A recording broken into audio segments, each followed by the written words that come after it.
Assalamualaikum warahmatullahi wabarakatuh. Waalaikumsalam warahmatullahi wabarakatuh. Kami dari kelompok 8. Perkenalkan, saya Dr. Samsul Saputra dengan NIM 1523076. Saya Rizky Daud Prayoga dengan NIM K1523064.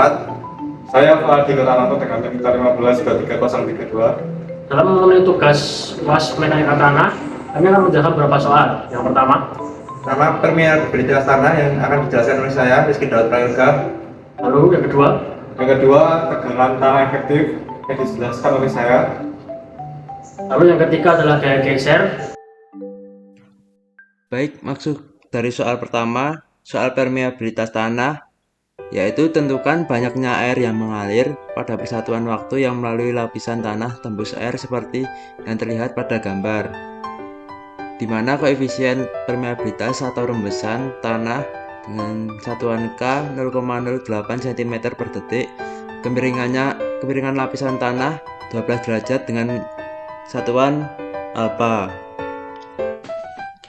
Tinggi lapisan tanah tembus air yaitu 7 meter, perbedaan tinggi air pada tabung pizometer yaitu 8 meter dengan satuan delta H, dan jarak antara tabung pizometer yaitu 70 meter dengan satuan L dengan yaitu jarak antara kemiringan pipa 1 ke pipa 2. Selanjutnya, dari soal tadi diketahui K atau koefisien permeabilitas tanah yaitu 0,0 cm per detik.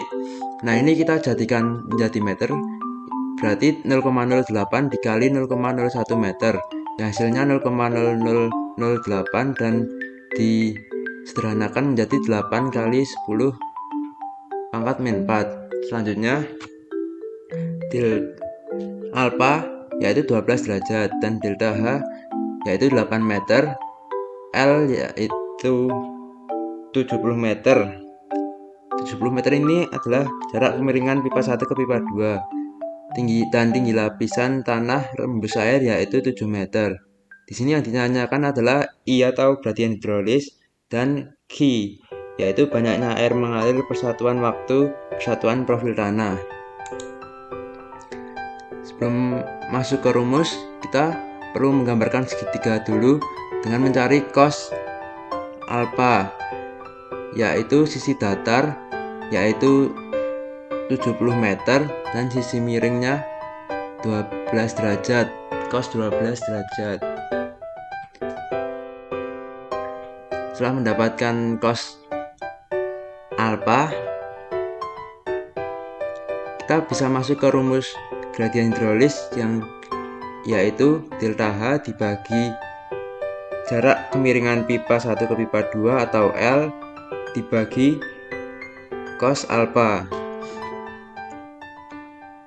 dimana delta H tadi diketahui 8 meter dibagi jarak kemiringan pipa 1 ke pipa 2 70 meter, dan cos alpha yaitu cos 12 derajat sama dengan 8 meter dibagi 70, dan 0,097 ini didapatkan hasil dari cos 12 derajat. Selanjutnya 70 dibagi 0,97 yang mendapatkan hasil 72,16. Lalu 8 meter dibagi 72,16 yang mendapatkan hasil 0,1108. Ini merupakan hasil dari gradien hidrolis. Selanjutnya kita masuk ke rumus Q yaitu K atau koefisien permeabilitas tanah yang sudah kita hitung di awal tadi yaitu 8,10 pangkat min 4 meter per detik.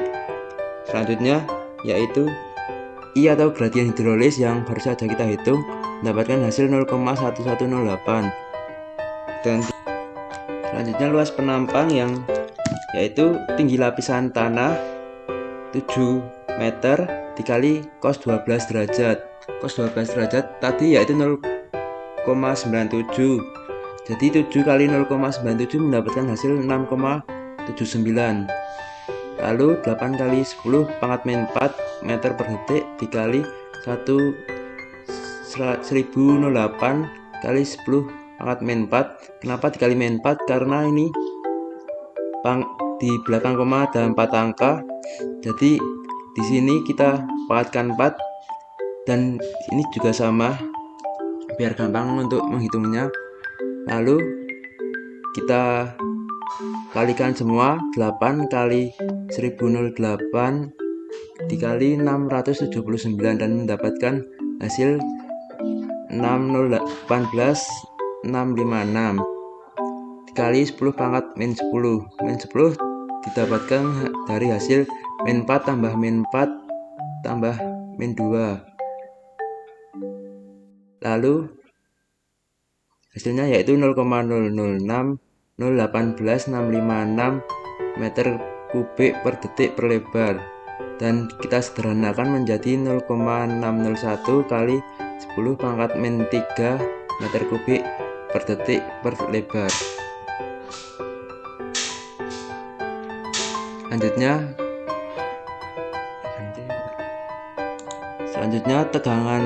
Selanjutnya tegangan efektif yang akan dijelaskan oleh teman saya. Baik, ini saya akan menjelaskan mengenai contoh soal di nomor 2, yaitu tegangan tanah efektif.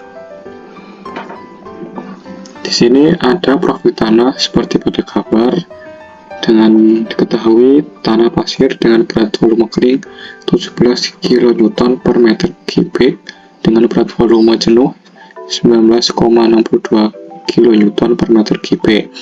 Tanah lempung dengan berat volume basah gamma B 15 kN per meter kubik dan gamma sat atau gamma saturate dengan 17 kN per meter kubik. Kemudian akibat hujan air menggenang setinggi 1 meter di atas permukaan pasir. Hitung tekanan total dan tegangan efektif pada titik A, B, dan C sebelum dan sesudah hujan. Nah, kita hitung dulu yang sebelum hujan. Pada titik A, yaitu sigma A atau tegangan total A sama dengan tegangan efektif A, karena pada titik A belum ada air. Di titik A yaitu 2 dikali gamma dry, yaitu 2 dikali 17, yaitu 34 kN per meter persegi. Kemudian pada titik B, tegangan total sama dengan tegangan efektif B, karena belum adanya air. Diketahui 2 dikali gamma dry pasir ditambah dengan 2 kali gamma B lempung, gamma basah lempung. Kemudian kita masukkan 2 dikali dengan 17, 2 dari tingginya ini, kemudian ditambah 2 dikali 15, diperoleh 64 kN per meter persegi. Kemudian pada titik C, tegangan total C sama dengan gamma D pasir ditambah dengan 4 gamma B 4 diambil dari ini ditambah dengan 2 gamma saturate lempung. Maka tinggal dimasukkan 2 dikali dengan 17 ditambah 4 kali 15 ditambah 2 kali 17, maka hasilnya adalah 128 kN per meter persegi. Kemudian menghitung tegangan efektif. Tegangan efektif diperoleh dengan tegangan total dikurangi U. Tegangan total yaitu 128 dikurangi dengan 2 kali 9,81 diperoleh angka 108,38 kN per meter persegi. Kemudian kita hitung sesudah keadaan sesudah hujan. Kita hitung dulu gamma aksennya, yaitu gamma saturate dikurangi gamma air, yaitu 19,62 dikurangi 9,81 diperoleh 9,81. Kemudian kita hitung di titik A yaitu sigma A 2 dikali gamma saturat ditambah 1 kali gamma W. Gamma W pada di 1 meter itu diperoleh dari air genangan hujan di atas permukaan pasir. Maka diperoleh angka 43,81 kN per meter persegi. Kemudian di titik B, yaitu mohon maaf sebelum itu kita hitung tegangan efektif di titik A sesudah hujan, yaitu kita dengan rumus sigma A dikurangi U, maka 43 dikurangi 3 kali 9,81. 3 diperoleh dari 2 ditambah 1 dikali dengan 9,81 diperoleh 14,38 kN per meter persegi. Kemudian di titik B, sigma B yaitu 1 dikali gamma W air ditambah 2 kali gamma saturat pasir ditambah dengan 2 kali gamma B lempung, diperoleh dari perhitungan 2 diperoleh dari ini dan 2 diperoleh dari ini. Kemudian kita tinggal masukkan, maka diperoleh 79,05 kN per meter persegi. Dan kita hitung sigma B atau tegangan efektifnya, yaitu tegangan total B. Tegangan total B. Jadi ini sama karena kita asumsikan di titik B ini belum adanya air karena lempung. Kemudian di titik C, sigma C sama dengan sigma C di sini 1 dikali gamma W ditambah 2 kali gamma saturat pasir ditambah dengan 4 kali gamma B yang lempung, kemudian 2 dikali gamma saturat yang lempung di titik ini.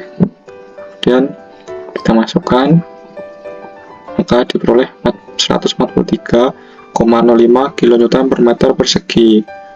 Maka kita hitung sigma C atau tegangan efektif sama dengan tegangan total dikurangi U, 143,05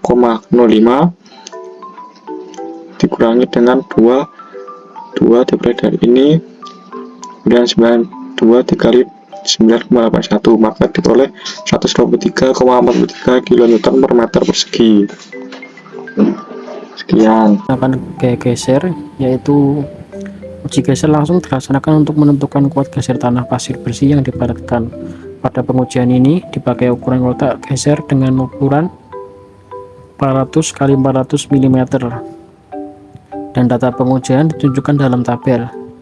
Ya, jadi bisa dilihat pada tabel ini ada 3 beban, yaitu beban normal, beban geser puncak, dan beban residu, semua dalam satuan kilonewton. Dan hasilnya adalah 3 sampel itu. Lalu hal pertama yang dilakukan adalah menghitung luas A atau luas penampang. Jadi luas penampang tadi adalah 400 x 400, kita akan jadikan meter terlebih dahulu dan akan mendapatkan hasil 0,16 meter persegi. Lalu setelahnya kita akan menghitung dari tegangan normal terlebih dahulu dengan cara memasukkan data, yaitu dari beban normal 6 kN, lalu 9,00 kN dan 9,50 kN. Lalu ini akan kita bagi dengan hasil dari luas penampang tadi, yaitu 0,16 meter persegi, dan hasilnya yang ditampilkan adalah yang pertama 37,5, 56,25, 59,375, 32,5, 48,75, 57,5, 25, 38,75 dan 44,375. Lalu setelahnya kita akan masukkan semua data itu dalam grafik. Ya, seperti ini adalah grafiknya teman-teman. Sekian yang dapat kami jelaskan, semoga bermanfaat. Mohon maaf apabila ada kesalahan kata. Assalamualaikum warahmatullahi wabarakatuh.